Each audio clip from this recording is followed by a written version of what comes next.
आदाब, ये आकाशवाणी पटना है। अब आप सुरैया जमी से इलाकाई खबरें सुनी। पटना के विज्ञान भवन में मुनक़िद Bihar business connect global investor summit में मुख्तलिफ सेक्टर की अहम कंपनियों के साथ 1,80,000 करोड़ रुपए की सरमायाकारी पर रजामंदी हुई है। इसमें खास तौर पर अडानी ग्रुप की तरफ से रियासत में 20,000 करोड़ रुपए की लागत से थर्मल प्लांट कायम किए जाने का ऐलान किया गया है। अडानी इंटरप्राइजेस के डायरेक्टर प्रणव अडानी ने कहा कि अडानी ग्रुप बिहार में दीगर कई हजार करोड़ रुपए की प्रोजेक्ट पर काम कर रहा है, जिससे नौजवानों को रोजगार मिलेगा। वहीं सन पेट्रोकेमिकल्स के एमडी दिलीप सांघवी ने बिहार में 36,700 करोड़ रुपए की सरमायाकारी का ऐलान किया है। उन्होंने कहा कि अक्षय ऊर्जा और ग्रीन इंफ्रास्ट्रक्चर में 30,000 से ज्यादा नौकरियां वज़ा करेगा। वजीर आला नीतीश कुमार के अलील होने की वजह से समिट में शामिल नहीं हो सके। वजीर आला का पैगाम लेकर पहुंचे वजीर तवानाई विजेंद्र प्रसाद यादव ने कहा कि बिहार में सनत के लिए तैयार हुए मुनासिब माहौल का पूरा फायदा रियासत के लोगों को मिलेगा। वहीं वजीर सनत नीतीश मिश्रा ने समिट से खिताब करते हुए कहा कि बिहार ने नेगेटिव ग्रोथ रेट से अपना सफर शुरू किया था, लेकिन आज ये तरक्की करते हुए हिन्दुस्तान के खास तरक्याती इंजन के तौर पर अपनी शनाख्त बना चुका है।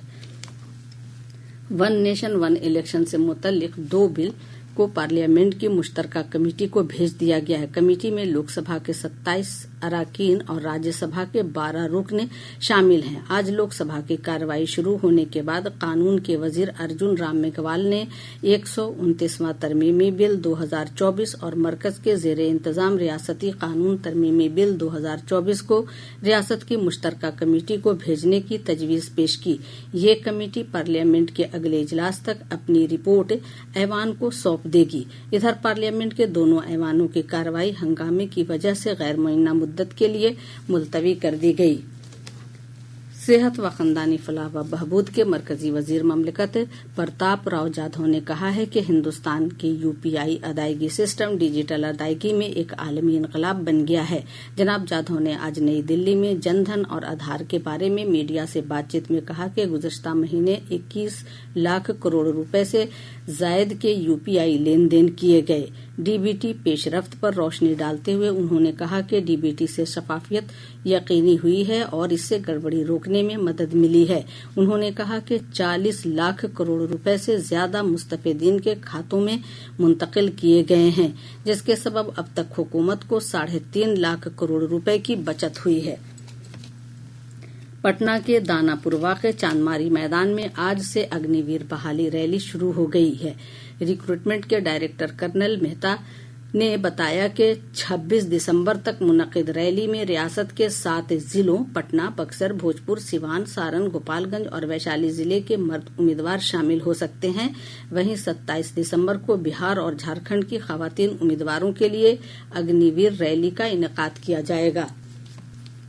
पूर्वा हवा के असरात कम होने से कल से रियासत के बेशतर हिस्सों में एक बार फिर ठंड में इजाफे का इम्कान है। महकमा मौसमियात ने अपनी पेशगोई में कहा है कि आइंदा 2 दिन के दौरान कम अज कम दर्जे हरारत में 3 से 4 डिग्री सेल्सियस तक की गिरावट हो सकती है।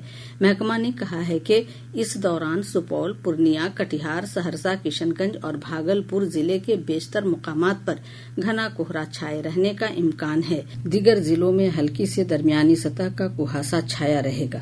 इधर आज रोहतास का डेहरी और समस्तीपुर का पूसा रियासत का सबसे सर्द मुकाम रहा, जहां का कम अज कम दर्जे हरारत 7.5 डिग्री सेल्सियस रिकॉर्ड किया गया।